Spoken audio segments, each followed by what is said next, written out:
Përshëndetje të nderuar shikues, mirë se po ju gjej kudo që jeni duke u shoqëruar me programin e RTK-s. Tashmë po fillojmë me emisionin Imazhi së shtunës. Edhe sot do të jemi bashkë deri në orën 12 dhe në këtë interval kohor do të cilëm tek ju disa tema të cilat i kemi përzgjedhur për emisionin e sotëm. Tema të cilat janë për pjesën e parë të emisionit kanë të bëjnë me daljet me fëmijë në qytet. Dihet se rëndësia e kalimit kohës me familje është shumë e madhe, megjithatë edhe sfidat për kaluar një kohë kualitative në vendin tonë ku jetojmë dihet se janë të shumta. Duke nisur nga trotuaret, të cilat janë gjithmonë të zana me makina, ani pse ato janë të ideuara për të kaluar njerëzit, dhe pastaj edhe hapësirat e pakta publike të cilat mund të shfrytëzojmë për të kaluar kohë, qoftë në përparqe apo vendet të tjera. Ne do të kemi mundësi të shohim se çfarë bëjmë apo çfarë kemi mundësi të bëjmë për të kaluar një ditë, një pasdite të këndshme me fëmijët tanë, sidomos tashmë kur jemi në prag të stinës së ftohtë e që këto vende akoma më shumë paksohen. Por do të kemi mundësi të shohim edhe një material i cilin do të na sjellë pikërisht situatën në terren se si është e vështirë të kalohet me karrocë derisa trotuaret pra janë të zana, dhe gjithashtu edhe do të vizitojmë parkun e qytetit për të parë kushtet që ofron ky park. Këto materiale kemi të përgatitura bashkë me Albolena Kryeziu Bokshën, aktorën tonë të mirënjohur, e cila shfaqet për herë të parë me djalin e saj tashmë 10 muajsh. Gjithashtu do të mungojnë edhe këshilla mjekësore, sot kemi vendosur të flasim për trajtimet estetike në fytyrën tonë dhe gjithashtu edhe receta nga shikuesit tanë. Megjithatë, fillimisht le të nisim bashkë me materialin e parë i cili na flet për situatën me trotuaret në kryeqytet. Ja ku jemi sërish bashkë të nderuar shikues, dhe tashmë është koha që të zhvillojmë edhe bisedën e parë të paralajmëruar në kuadër të programit tonë. Pra sot kemi vendosur të flasim për daljet me fëmijë në qytet dhe krejt çka ofron qyteti. Ne e pam këtë material të sjell nga kryeqyteti, shumë afër parkut të qytetit, i cili është një vend jashtëzakonisht i frekuentuar nga të gjithë, por jashtëzakonisht i vështirë të arrihet deri atje për shkak të komunikacionit të madh dhe rrugëve dhe trotuareve të zana vazhdimisht me vetura. Megjithatë, do ta shtjellim këtë temë në aspekte të ndryshme. Nis me njëherë me prezantimin e të ftuarave të mia për sot, doktoresha Valbona Nushi Stavileci, pediatër. Përshëndetje, mirë se na keni ardhur. Gjithashtu kam të ftuar edhe zonjën Melina Beu Muçaj nga Green Art Center. Përshëndetje. Ju jeni gjithashtu nën dhe do të na jepni edhe rrëfimin tënd sa i përket kësaj pjese. Po ashtu në anën tjetër kam të ftuar zonjën Behije Murtezi, nën gjithashtu edhe balerinë e njohur. Përshëndetje, mirë se erdhët. Përshëndetje, faleminderit. Dhe zonja Etleva Durmishi, psikologe. Përshëndetje, mirë se erdhët. Faleminderit. Pra, e pam këtë material, doktoresh, edhe në kuadër të gjitha sfidave, pra për shumë e rëndësishme që fëmijët i nxjerrim në hapësira të jashtme, të marrin ajër. Ani pse dihet që ajri nuk është edhe shumë i pastër në vendin tonë. Megjithatë, të flasim pak për këtë rëndësi. Cila është rëndësia bazike e shëtitjeve me fëmijë në natyrë? Rëndësia që të qëndrojmë në ambiente të jashtme ndërlidh disa elemente. Elementet e para janë zhvillimi fizik, psikomotor, edhe psiqik faktikisht, zhvillimi kreativitetit, forcimi muskulaturës, eshtrave, dalja në diell, rritësasinë e vitaminës D, të cilën mandej e prodhon lëkura, dhe kjo ka rëndësi për eshtrat të fortë të fëmijëve. Dhe në anën tjetër, forcohet edhe sistemi imunitar me aktivizim, me lëvizje, ushtrime, qarkullimi gjakut rritet, me këtë rritet edhe lëvizja e qelizave imunitare dhe njëjtën kohë dhe funksionit të gjitha organeve tjera të brendshme, të cilat do ta forcojnë edhe imunitetin. Dhe me këtë, domethënë kemi bërë disa dobi.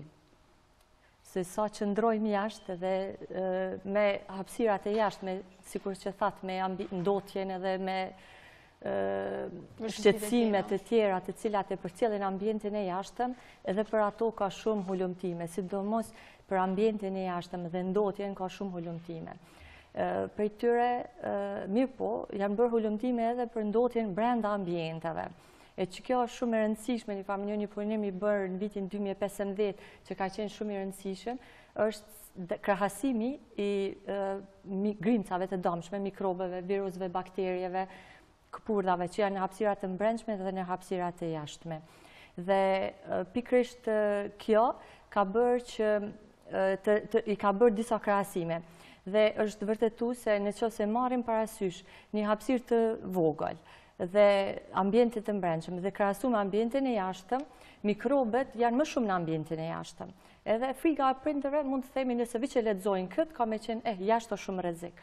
Mirë po, në qoftë se marrim parasysh kohën të cilën ne shpenzojmë në hapësira të brendshme, e që është rreth 90% e kohës të gjithë njerëzve, që është edhe kjo në bazë të vërtetimeve, hulumtimeve të cilat janë bërë, e kalojmë në hapësirën e brendshme, atëherë është marrëmendës krahasimi i ajrit që ne e thithim. Rreth 5 milion viruse ne i thithim brenda ditës në qoftë se qëndrojmë në ambientet e mbyllura, rreth 1 milion në qoftë se qëndrojmë në ambientet e jashtme.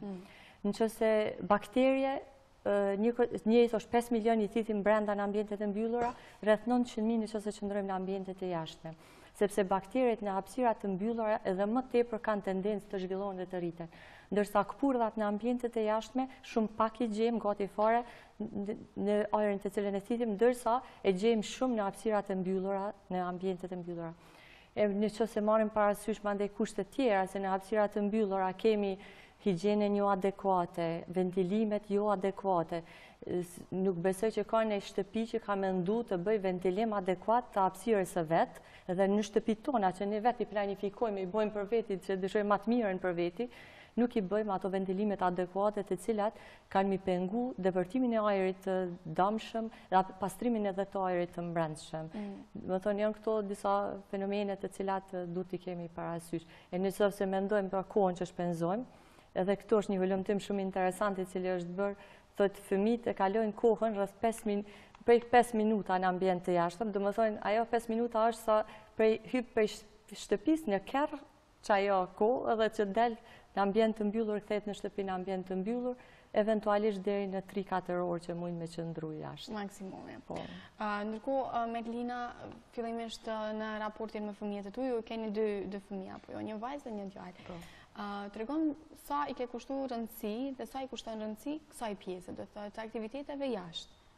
Atëherë, dalja jashtë e fëmijëve përpos se i zhvillon aftësitë motorike të fëmijëve, normalisht indikon dhe i kontribon në shëndetin e tyre.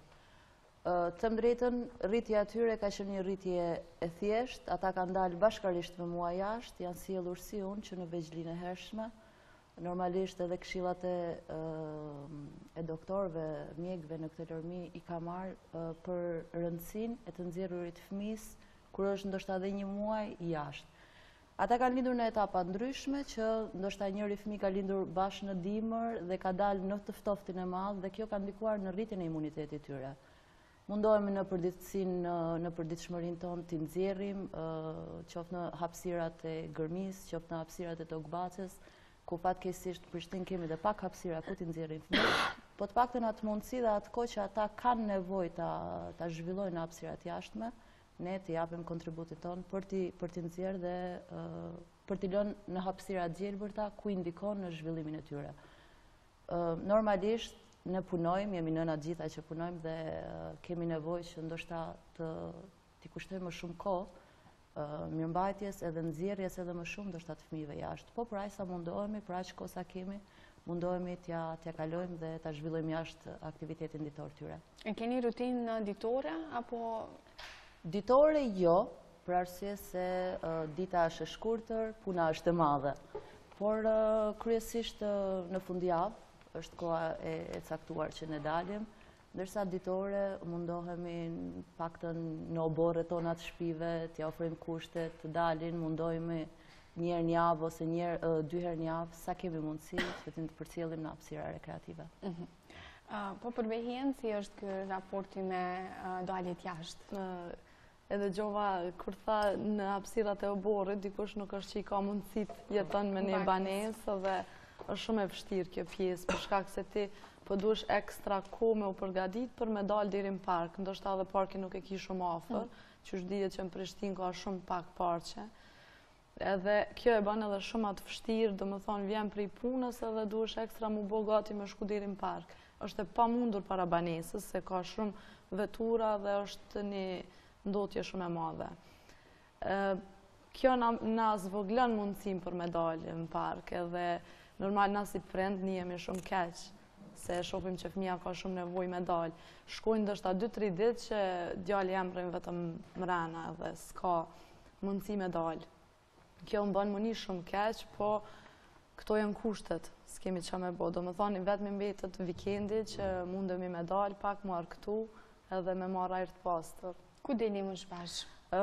Zakonisht jo në Prishtinë, mundohemi me dalë jashtë Prishtinës, në i vend që është pak ma natyra me bukur, edhe me lëshu djalin me nga, me marrat ajrin e mirë. Edhe me shkarku ndoshta energjinë e gjithë. Unë faktikisht pas ditën e kam që merremi me fëmijë të tjerëve, bëj aktivitet baletit, edhe mundohemi këtu fëmijën, dhe më thonë gjithë ata fëmijë që vinë studion time, kur e mendoj që tash energjia jam veç ka ra poshtë, kur shkojnë në shtëpi, do më thonë, djali lyp me lujtë, në mos kam energji. Edhe kjo është një pjesë shumë pak që më bën më një keq. Etliva i dëgjove disa prej rrëfimeve të dy nanave dhe të doktoreshës që kemi në studio. Po në aspektin psikologjik të regam, si ndikon koha që kalohet bashkë me fëmijët dhe gjithashtu daljet në natyrë, në ambientet jashtë? Natyrisht, koha që prindrit kalojnë me fëmijët e tyre, sidomos gjatë viteve të hershme të fëmirisë, është pothuajse përcaktuar si vendimtar i mënyrës se si këta fëmijë do zhvillohen emocionalisht dhe intelektualisht më vonë. Tani bazuar në kualitetin e këtij interaktimin mes prindërve dhe fëmijëve dhe kohës kualitative që ata kalojnë së bashku, psikologjia në përgjithësi ka shpjeguar dy skenar të mundshëm të asaj se si do ndikoj zhvillimi i tyre apo e ardhmja e tyre.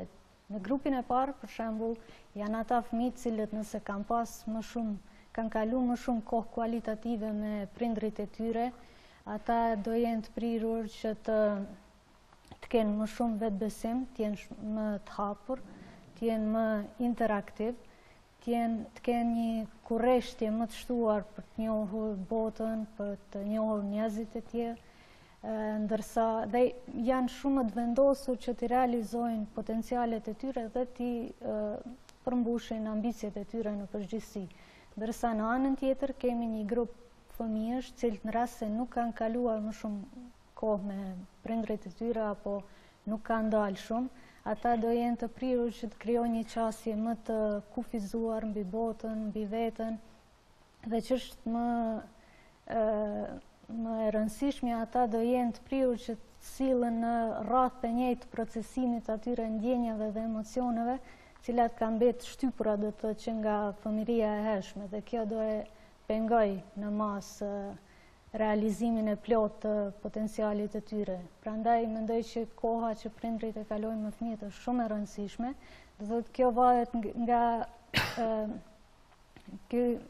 rezultati i përgjithshëm i saj varet nga secila ditë e javës, jo vetëm fundjava cilën e kalojnë së bashku.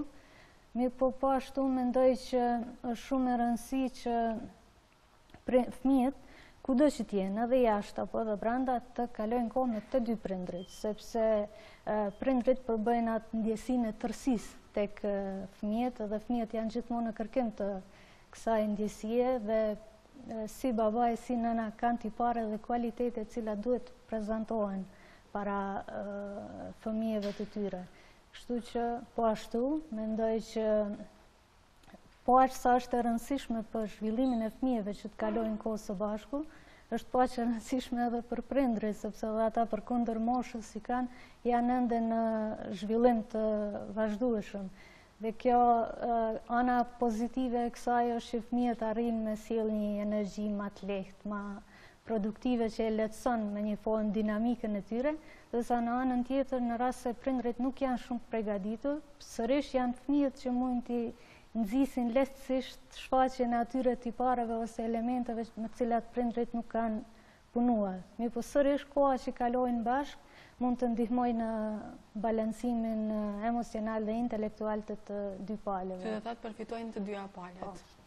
Ndërkohë, doktorish, u përmend rasti që jo çdo herë është shumë e lehtë shkuara deri në park, ka numër të madh familjeve që jetojnë në banesa dhe ata janë të izoluara, të gjatë ditëve të javës se shfrytëzojnë atë vikend. Dhe duke i ditur edhe kushtet në cilat po jetojmë dhe sidomos tashmë me ngrohtoret, me nxemje të ndryshme, me rëndesën e ajrit, ku qëndrojmë ta bëjmë dallimin? A është prapë më mirë të qëndrojmë brenda apo pavarësisht këtyre kushteve prapë të dalim jashtë? Nga çka mund të përfitojmë apo është e vështirë? Po, shumë e vështirë, shumë e vështirë. Është problemi shumë i madh i ndotjes ambientit. Ndezjes, siç thatë edhe ngrohtorës, por ndezjes edhe në hapësirat familjare. Sidomos në qoftë se është ngrohja jo kualitative, druri për shembull që nuk është i tharë mirë dhe që nuk digjet mirë, për shkak se stufët nuk ka kualitative, ndodh me liru monoksidi azoti, i cili është shumë i rrezikshëm dhe ndodh shumë i madh i ajrit. Edhe duke marrë parasysh edhe shtresën e ozonit, e cila tash është edhe ato vrimat që janë kriju, që bekalon ozoni, dhe së bashku ato të dyja janë shumë toksike, në kuptimin e irritimit të rrugëve respiratore, atëherë problemi është shumë i madh. E pikërisht drita diellit, edhe veç drita, pjesa kohës kur na dëshirojmë të jemi në jashtë, atëherë në atë kohë më tepër, efekti më tepër vjen në shprehje i ozonit toksik, dhe kjo na bën dëm shëndetit tonë. Do të thotë i kemi luftë një farë mënyre, me dalë se është e dobishme, po jo në hapësirat në të cilat kemi ndotje shumë të madhe. Do të thotë duhet të insistojmë të qëndrojmë në ambiente të hapura, po patjetër, mirë po në vendet të cilat nuk e kanë këtë ndotjen shumë të madhe. Nëse edhe veturat kanë përshtypjen e veturat, po, veturat, duhani, të gjitha këto kualiteti i gazit i cili ndizet të veturat, për shembull nafta, veç është ndaluar edhe në vendet perëndimore, në brendësitë të qytetit është ndaluar dhe mu përdor. Po janë edhe këto veturat më të vjetra që janë të vjetra, domethënë ka shumë faktorë që cilët e ndotin shumë ambientin, edhe të gjitha këto na bëjnë pak si të pamundur edhe të jemi të themi me siguri se po, dilen që të pjesë të kohës e ki mirë me dalë. Me të vërtet është problem. Duhet me hullumtu në vendet të cilat kanë bile pak më pak ndotje. E në ato vende po, duhet me dalë më shumë jashtë se sa brenda. Pikërisht për shkak të fakteve të cilat i përmenda, duhet jashtë me qëndru ma tepër se sa brenda. Fatkesisht, tu doja të shtoja diçka fatkesisht, sidomos Prishtina, periudha e dimrit është një sfidë mbete, jo vetëm për fëmijët, po dhe për ne më të mëdhenj, ku ndotja arrin ekstremin e ekstremit të ndotjes, përpos lirimit të ngrohtores, së makinave që qarkullojnë në qytet, i kemi dhe ndezjet e qymyreve në përdagje, ku edhe pse Ministria ka marrë një sër masash për ndalimin e tyre, fatkesish kjo nuk po zbatohet edhe kemi një problem edhe sfidë madhe. Unë e vrej të paktën edhe në përditshmëri gjatë dimrit, mendoj që më keq i bëjmë t'i nxjerrim se sa t'i mbajmë brenda fëmijët. Sidomos në zonat të caktuara në Prishtinë. Pasi jo në të gjitha lagjet është i njëjta cilësia e ajrit, por kryesisht qendra e qytetit është një sfidë edhe një problem vete. Por është sërish sfide e prindërve që të gjejnë mundësit edhe të paktën në një moment të caktuar të javës të nxjerrin diku në mal, diku në hapësira ku nuk ka ndotje. Dhe gjithashtu duhet jetë edhe fakti që duhet t'u shpjegosh fëmijëve sepse po qëndrojnë brenda, tashmë kur ndoshta janë mësuar. Po, vitin e kaluar ka ndodhur ka qenë, domethënë, ajrin në qendër të Prishtinës tepër i ndotur. Në Dragodan, sipas matjeve, ka dalë që është jo shumë i ndotur për shkak të nalësisë. Edhe fëmijët e motrës thoshin që po çe dola kur gjë s'u ndodhi. Ndoshta për një ditë ajo nuk është, po jo, për një ditë. Është sigurisht ndikon shumë. A ka pasur tashmë ndoshta është ende herët, por për prej vitit të kaluar ka pasur raste kur janë lajmëruar për ndihmë mjekësore për shkak të pritjes së ajrit. Special për shkak të ndotjes së ajrit nuk mund të themi, se janë ato shqetësimet të cilat lajmërohen te fëmijët, të cilët janë më të ndjeshëm. e ato janë për shembull fëmijët e moshës së vogël, më pak se 6 muaj, mandej fëmijët deri në 5 vjeç, me smundje sidomos që kanë probleme respiratore të përsëritura, ata kanë shqetësime më të mëdha dhe ndotja ata është një helmim i vazhdueshëm edhe irritues i vazhdueshëm për keqësim i gjendjes së tyre që e kanë. Dhe gratë shtatzana, patjetër që janë edhe ato shumë të rrezikune në këtë njerëzit të cilët janë me smundje kronike. Dhe në ditët e ndotjeve, ka pas më tepër. Se është interesant të përmendim se viruset, si virus, janë në qarkullim. Mirë po, ata jetojnë hala me gjatë në qoftë se e gjenë një bartës. E bartës e gjenë pikërisht në këto ndotjet të cilat janë të ambienteve. Dhe ata pastaj mund të përgjumen, të flejnë pak edhe të aktivizohen prapë. Edhe të qëndrojnë bile në qoftë se qëndrojnë në një hapësira i do të vdes, për në qoftë se e ka të bartësin e vetë që jep ushqim dhe mbajnë pak gjallë, a i ka me vazhdu me jetu ma gjatë. Edhe në hapësirat në cilat ne qëndrojmë edhe mandej veç me kontakte edhe e marim. Kështu që po, ka pas raste, po, pa tjetër, ka pas raste që është rritë në zhvillu edhe këto epidemit respiratore, të cilat janë, na i quajmë sikur gripi, floma, janë zhvillu edhe ato infekcione më tepër të këto raste. Po, kanë përkeqësu situatën, po. E provëm në fakt një materialin e parë, i cili fliste për probleme që mund të kenë nënat, prindrit, apo kujdestare kurdo që janë më fëmijët edhe i vendosin në karrocat adekuate për të kaluar rrugën. Është shumë e vështirë të kaluar sepse detyrohesh në mes të rrugës kalosh përderisa veturat janë shumë rehat të parkuara në parking. Kjo është edhe temë tjetër sepse është edhe mungesa parkingjeve që ndoshta shoferët edhe po i detyron të parkohen aty. Kjo është edhe çështje e komunës. Ne duhet përmendur që gjatë tërë javës jemi munduar të komunikojmë me komunën, kemi bërë ftesë që ata të janë këtu të na treguar pak a shumë rreth këtij problemi, po nuk kemi marrë asnjë përgjigje, as po as jo, as do të vim, as nuk do të vim. Megjithatë, është çështje e tyre sigurisht. Ne e kemi parë edhe në situatën në terren se si është ju vetë jeni ballafaquar me një situatë të tillë. Ne i kemi shkuar rastësisht tek parku i qytetit, por është shumë lehtë të gjendet një situatë e tillë kudo. Normal. Besoj që secilës non që ka dalë me karroci ka ndodhur. Nuk është se unë kam tash djalin e vogël, i ka 1 vjet e gjys, edhe më ka ndodhur para, me thonë, 2 muaj. Shkoj me karroc trotuarit edhe hiq pa prit del ose një pengesë shtyll ose një vetur që ti patjetër dush me u kthy mrapa shumë edhe me kalu. Mandej janë edhe trotuaret që nuk e kanë atë sistemin që duhesh mulshu shumë lehtë që kanë jashtë. Domethënë gjithmonë shkon si shkallë. Është tepër e vështirë për nanat me karroca, është një sfidë shumë e madhe nëse del në qytet, non-stop jetë forcën të e përdor, ose duhet dikush me të ndihmu me ka bashk, ose diçka. Po është edhe rreziku që ja bart pikërisht. Po, mandej, patjetër. Dush a me shikua po vjen një vetur, apo shumë e rrezikshme. Edhe të merresh pastaj me shofer të ndryshëm që të thonë, a je normal pse po del në rrugë, nuk e shohin që në fakt trotuaret janë të zana, a je përballë ti me situatë të tillë Melinda? Gjithkush që është nën, të paktën që jeton në Prishtinë përballet me një situatë tillë. Përpos terrenit ton që është malor këtu edhe normalisht nuk e kemi komplet qytetin rrafsh. Kemi sfidat e parkingjeve, kemi sfidat e makinave, kemi sfidat e trotuareve, ndoshta ndonjëherë të ndërtuara mbi normë standarde që duhet të bëhet lartësia trotuarit. Kemi pedanat e trotuareve që mungojnë kryesisht në gjitha hapësirat lokacionet. Kemi gropat, i kemi të gjitha.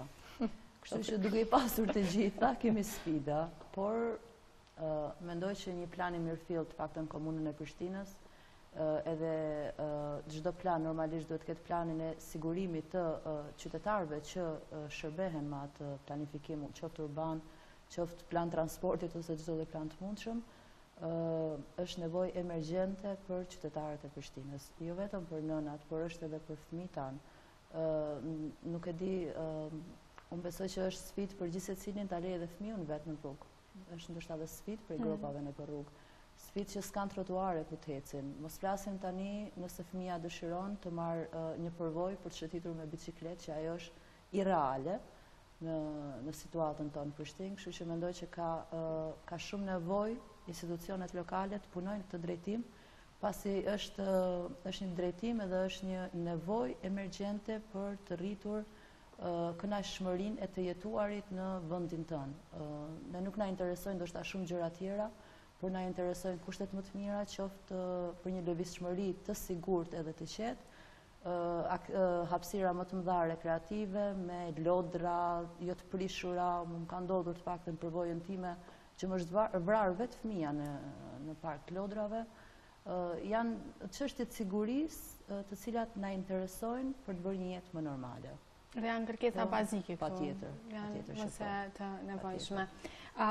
Po, sa i përket zhvillimit psikologjik, cilat janë ndoshta aktivitete që nuk duhet të mungojnë fëmijëve për kaluar edhe ata në një zhvillim më të mirë të imagjinatës e ta njohur më mirë rrethin. Çfarë mund të bëjmë në këto kushtet tona? Tani, normalisht, ne për ashtë sa biseduam deri tani, sfida më e madhe pra është të gjesh një vend të përshtatshëm. Ta arrish atje. Po, se sa po të arrish atje, ambienti jashtëm përgjithësi ka benefite shumë më të mëdha psikologjike dhe emocionale për fëmijët, sepse duke kaluar kohë jashtë dhe duke qenë pjesë e aktiviteteve të ndryshme, tek fëmijët shtohet kurreshtja për të njohur më shumë. Ata ballafaqohen me shumë më shumë situata dhe me shumë më shumë tipa njerëzish, cilat i bëjnë ata që të mendojnë më gjatë, më thellë, zhvillohet intuita e tyre, aktivizohen gjitha shqisat, gjë që nuk është aq e shprehur në rast se kalojnë shumë kohë në pajisje teknologjike, ndonë se është menduar që lojrat apo videot që shohin aty i aktivizon gjitha shqisat, mirë po rreziku i përdorimit të mjeteve teknologjike është i madh, sepse fëmijët janë të prirur që të fokusohen vetëm në një video apo vetëm në një lojë, e cila nuk i bën ata që nuk e stimulon inteligjencën e tyre, po ashtu koha që ata kalojnë jashtë i bën që të bëhen shumë më të hapur, shumë më të rehatshëm në lëkurën e tyre dhe i bën përgjithësi që të mprehin edhe shkallësitë e interaktimit edhe me njerëzit e tjerë.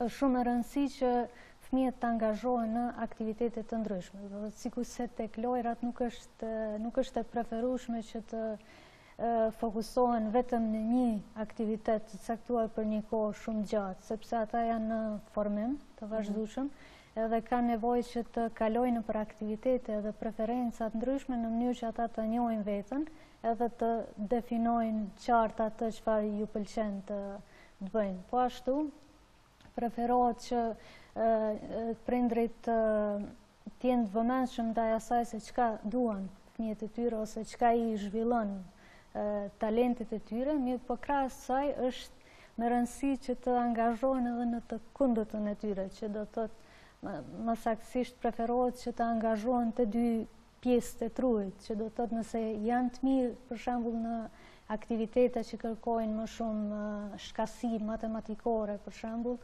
është mirë që të angazhohen edhe në arte ose në të kundërtën e saj, në mënyrë që të ruajnë balancën e funksionimit të pjesëve të trurit. Mirë, por në përgjithësi do të thotë preferohet që të kalojnë më shumë kohë në ambientet jashtme. Behi e përmendit djalin, nëse nuk gaboj, e ke 1 vjeç e gjysmë. Ke fillu me angazhu në aktivitete të ndryshme, ke vrej ndonjë interesim apo është apo më herët? Është pak herët, ndoshta. Ka qenë para një kohë një aktivitet për bebat, që me disa lojra, ato e kumë që një herë, po është normal që është shumë i vogël për aktivitete tjera. Çka i pëlqen më shumë? I pëlqen gjithçka që është me lujtë, është fëmijë i vogël, normal. Unë merrem domethënë me aktivitetin e baletit, që ka shumë fëmijë që janë të interesuar, edhe normal baleti zhvillohet në hapësira të mbyllura nëpër salla të baletit. Kështu që mundohem që me ata fëmijë ta jap maksimumin, të punojmë, qysh e tha dhe kolegja, domethënë është në kohën e sotshme shumë fëmijë kalojnë shumë kohë për telefona, për iPad-a, edhe e kumë vrej që kohën e fundit, domethënë jo ma herët, po vinë shumë fëmijë me probleme të shtyllës kurrizore.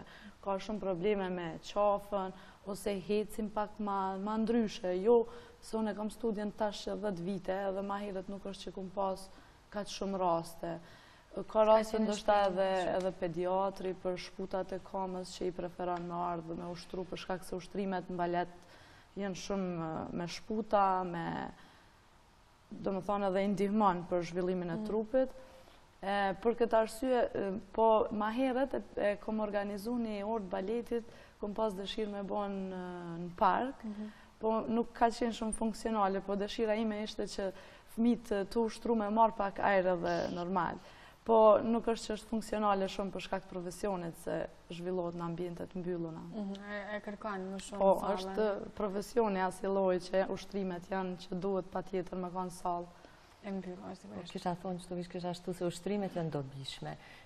S'paku një orë në ditë, aktivitete fizike fëmija duhet të ketë, gjatë jetës së tij. Dhe na duhet, po bile fëmijët të kenë dobin për prindërve. Edhe duhet ushtrojnë domethënë s'paku një orë në ditë. Për çfarë moshe duhet fillon? Ato aktivitetet kanë më konë për momenti ku fillojnë me ecë, që se kiti ndorë, po kur e kiti ndorë i bën vetë ushtrime, ama momentin që eca e vetë s'paku një orë në ditë duhet këtë aktivitete. Sidomos për moshën kur fillojnë me konë i aftë për me bo aktivitete të fizike, të cilat janë të sistemuara, të themi, ato që në sport me të vërtet. Ato në varësisht për sportit varen, më dhëmë për i moshës 3-4 vjeç mujnë fëmijët më aktivizu, po shumë mirë në sportet saktune. Ambientet e jashtme dhe të mbyllur, atër sa i përket aktivitetit. Është e vërtet se disa sporte s'moni më bëjnë ambientet të mbyllur, të hapura. Mirë po, le t'jenë në aktivitetet në hapësirat të mbyllura, po hapësirat të mbyllura t'jenë në nivel të duhur për ata fëmijë. Sepse aty ka me pas ma shumë njerëz. Hapësira ka më kone popullune non-stop, në qofë se sigurisht që e keni studion, kanë me ardhë, kanë me shku njerëz. Ata kanë me bartë me vete, prej traktit, prej gojes, prej hundes, prej veçve, prej syve, në më thëmë për durve të në kanë me bartë mikrobe, viruse, bakterje, këpurdha, gjitha llojet. Edhe që kjo ambient le t'jetë në nivel të duhur, le t'ket ventilim të mirë të ajrit, që jo ajri që t'jetë aty, vishë më riqarkullu. Vim bakteriet të reja, ato i merë i qetë më të njëjtat. Jo, po të ketë ventilim adekuat që të pastrohet ajri. Të ketë higienë adekuate. Dhe më thonë, unë me dur, në 1 centimetër katror, dhe më thonë, shumë pak kom 20.000 stafilokoka. Edhe në qëse unë nuk i laj durt pa ndërprerë, nëse më bën kolli, nuk i laj durt, atër që ato mikrobet e mija që i kom veç, plus që i barti prej traktit respirator, kam i prej marim konkretisht tonë, në më falë, nështë api përdori si, por shtyllën e baletit. Do t'a përdor një objekt tjetër që i kja për murin, më në gjithë shka që ka aty për rreth. Tash që kjo është që duhet na me pas kujdes. Atër pastërtia, mi majtë pastërtin higienë në nivel të duhur. Me majtë kësi dezinfektus, me përmbajtjet alkoolit. S'ki mund si mi la durt non-stop, se ju pengon, juve ju lëshasin durte që shenë ato që i keni teknikat e juja. Prandaj le të ketë pajisje për higienë me bazë alkoholi. I bën durt me alkohol edhe një farë mënyrë e ki pak një dezinfektim, një mundësi ma të vogël, mi bartë mikrobet, prej njërit fëmijë të fëmija tjetër. Nëse qëndrojmë në qëto kolektive, atër kjo është këshill për prindërit, le të bojnë toalet durve të faqeve, momentin që largohen për ambientit ku ka shumë njerëz ose të mbyllur, një shpërlarje të hundve, një irrigim të fytit, gërglatën e të fytit me ujë me krip, në qëtë mënyrë të zvoglon numrin e mikrobeve të cilën e ki marë për rreth. Tash na kemi imunitet, fëmijët të cilët janë me ose njerëzit në përgjithësi që kanë imunitet të dobësur, ata shumë shpejt kanë mi marë mikrobin. Me po një fëmijë me një shëndet mirë, normal, me imunitet normal, jo të dobësun, ai nëse merr mikrobin me njëherë nuk ka më bos mundje, por nëse zvoglojmë në asasin e mikrobit të cilën e kemi marë, atër mundësia më zhvillu smundja është ma e vogël, por edhe nëse zhvillu, ka më zhvillu forma e letë. Kështu që qëto gjana duhet mi pas parasysh. Bën në ambientet të mbyllura, dimrit nuk kemi zgjidhje ndoshta tjetër, se nuk ki hapësirë ku të dalësh gjithmonë për dimri, por qëto ti kemi kushtet bile për hapësirat të mbyllura. A mundet me blej këto këshilla edhe për frekuentimin e parqeve, qoftë ato të jashtme, kur ndoshta fëmijët njëri pas tjetrit edhe i prekin ato lodrat e ndryshme? Po, vlen, do të të vlen. Edhe për ato, pastaj, higjiena durve, faqeve edhe shpërlarja e hapësirave të gojës e të hundës, po, pa tjetër. E domosdoshme. E domosdoshme, edhe syve bile. Se, për shembull, gripi edhe me mukos syve, ti e prek kollitesh, e prek synin, ai fëmijë e prek me dorë qatë lodër edhe pastaj e prek synin edhe gojën me se prekt. Mundot me marrë virusin edhe mu zhvillu smundja të ai. Tash në prag të ditëve të ftohta, ani pse na ka marrë një vjesht e mrekullueshme deri më tani, kemi pasur ditët me diell. Megjithatë, dimri gjithsesi do të na vijë dhe do të paksohet edhe kjo mundësia për vizitu parqe të ndryshme. Çka mendon se ofron Kosova sa i përket dimrit? Çka mund të bëjmë prindërit? Unë flas nga aspekti im, si prind, që organizoj një ditë të dimrit me borë, me fëmijët e mi. Për pos faktit që zgjohen herët, nisi bëjnë ripërsëritjen, shkojnë në shkollë, vinë, pushojnë pak, bëjnë detyrat, munden maksimumi një 15 minuta të luajnë pak me borë, nëse ofrojnë kushtet dhe nuk ka shi, po ka borë. Kjo është përmbyllja ditore e një fëmije të paktën në stinën e dimrit.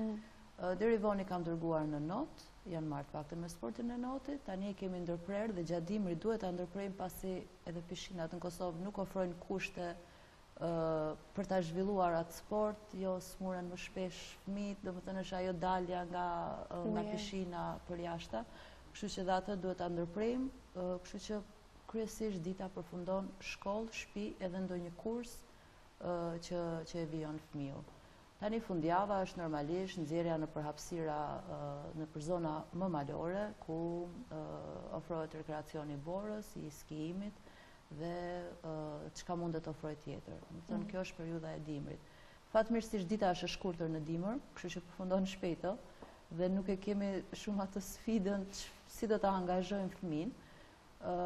Por nuk kemi dhe shumë opsione. Nuk ka shumë opsione. Realisht nuk kemi opsione as për vete, përpose për një fëmijë. Domethënë na limitohen edhe kushtet tona motorike për të zhvilluar aktivitetin tonë ditor. Sidomos në periudhat kur ka borë të madhe, domethënë kemi dhe vetë problematika për dalur të lëvizim përshtatshëm. I kemi rrugët jo të pastruara si duhet, trotuaret absolutisht pastruara. Kështu që shkon zinxhir ajo pengesa që bartet në përditshmëri. Dimrin e kaluar, djali ka qenë i vogël, por këtë dimër duhet të jetë pak më sfiduese për ty. E ke bërë një plan si do t'ja bësh? E ke në plan të dërgosh në qendra të ndryshme tregtare, sepse edhe kjo i mbetet një opsion. Patjetër që mundohemi. Edhe pse ka qenë i vogël vitin e kaluar, domethënë gjatë verës kemi shkuar, preferojme shku në malet e Prevallës. Do me thoni ka pas vetëm 3 muaj, unë e kam qëndru 10 dit me djalin, edhe pse ati është pak ma frest. Mirë po i ka ndihmu shumë, për shkak se e kom vrejt ma ndej gjatë sezonit, dimrit nuk është smu. Jo shumë, që shumë thëshin si bebë që smuët shumë. Po këtë vit prap kemi qenë, vjetë, këtë verë kemi qenë në Prevallë, edhe tash bashkë deshta me vejt doktorishën, hala as nuk është smu, as ka pas temperaturë. A ndikon kjo që kemi qenë Prevallë, apo si fëmijë rritet imuniteti që është rrita, është më i madh, jo që është bebë? Po, smundjet më të shpeshta janë deri në moshën 3 vjeç, respiratore, bile që ato që janë problematika janë e zakonshme përditshme. Deri në 3 vjeç kemi më shpesh. Deri në 6 muaj janë pak më të rrezikshme, se nëse veç ka me marrë një infekcion respirator, shumë e mundshme që ka me zhvillu edhe infekcion të mushkrive. Do të depërton edhe në organet më të thella dhe pak është më rënd infekcioni si infekcion. Ndikon në ajër i pastër, po, rrit imunitetin, rritet rruzat e kuqe të gjakut, të cilat janë bartin pastaj oksigjenin, oksigjenimi i mirë i organizmit, ka me qenë qeliz me funksionu shumë ma mirë. Do të thotë secila pjesë e trupit ka me funksionu ma mirë. Po ndikon, me patjetër ndikon, ndihmon. Se këtë vit do më thonë nuk është smu, është shumë ai fortë se vitin e kaluar. Me thonë 100% që nuk është smu për çat arsye, jo, nuk vlen. Se momentin që e ki kontaktin me mikrobin, ka me qenë. Vjem i përmend shumë higjienën, po me të vërtet është shumë e rëndësishme. Larja durve është tepër e rëndësishme. Pastërtia e durve do të thotë që në momentin kur shkoni në ambientet ku ka shumë kolektive, ku ka njerëz shumë tollovis shumë, atëherë që ato e zvoglojnë sasinë e mikrobit. Do të thotë po, shkoni në bjeshk se ndihmon, mani higjienën se ndihmon, mani kujdesin për mbrojtjen, për mos më zhvillu infekcione, edhe ka me pas ma pak infekcione, ose ma të leta, se bashkë heqme s'me pasë është e pa mundur, për do t'jenë matleta. Ka qenë shumë mirë këtë vetë. E mas moshës 3 vjeç, viç kanë me qenë matralla infekcionet. Një farë mënyrë nga thëmë e kaloj krizën, fëmijët s'muen më pak, e kalojnë më letë smundjen, rrugët frymarrjes janë më të gjona, atër mikrobet edhe qysh depërtojnë, po dhe largohen më letë, sekrecioni i cili zhvillohet për shkak të infekcionit, largohet më letë prej mushkrive, prej rrugëve respiratore, edhe ajo është me pak mundësi me zhvillu rëndesë të smundjes. E kjo është arsyeja që kalon pak më letë gjendjen me një infekcion moshën pak më të madhe. Gjithashtu për ta përmbyll bisedën, kisha dashur edhe një këshill sa i përket pikërisht kësaj mbrojtjes që mundemi si prindë të bëjmë kafshi fëmijëve, pavarësisht asaj që u përmend, rëndësia e kontaktit me ajrin e pastër jashtëzakonisht e domosdoshme, edhe ajrosja e dhomave sa herë që ka mundësi, por edhe ushqimi kam përshtypjen se ka një rol të rëndësishëm për forcimin e imunitetit për ta kalu dimren. Po, ushqimi është i rëndësishëm shumë, ushqimi kualitativ patjetër, me përdor sa më shumë perime, me përdor sa më shumë fruta, ujë me pi mjaftueshëm, edhe këto me mujtë mi gjithë më kualitative, i shkojnë shumë e dobishme, një shujë ditore të darkës bile mi hongër së bashku të gjithë, që për dëshirojmë të gjithë e dojmë, edhe na dhe fëmijët tonë e dojnë ata, një shujtë së bashku mi konsumu, po, këto janë shumë të rëndësishme. Një orë në ditë, ju thash aktivitete fizike, po dhe ato ndihmojnë shumë në një rritje të shëndetshme të fëmijës, do të këtoj, do të ishin patjetër. Ndërsa sa i përket infeksioneve, ndoshta është e dobishme ta përmendi zvoglimin e mundësisë infeksioneve gjatë periudhës së dimrit, me qenë se veç për kyçemi në dimër, është vaksinimi i fëmijëve. Vitin e kaluar kemi pas një epidemi të frutit që ka qenë me raste edhe të rënda, me raste edhe fatale, shumë të dhimbshme, që deri tash nuk ka qenë. Do të thotë është epidemi që nuk është veç te na, është në krejt botën. Ka ndodhur për shkak të një përhapjes lajmeve se vakcina frutit e rrezikshme dhe prindërit janë frigumi dhënë edhe tash ka shpërthyer epidemia, që është një fatkeqësi që po ndodh ditët e tashit.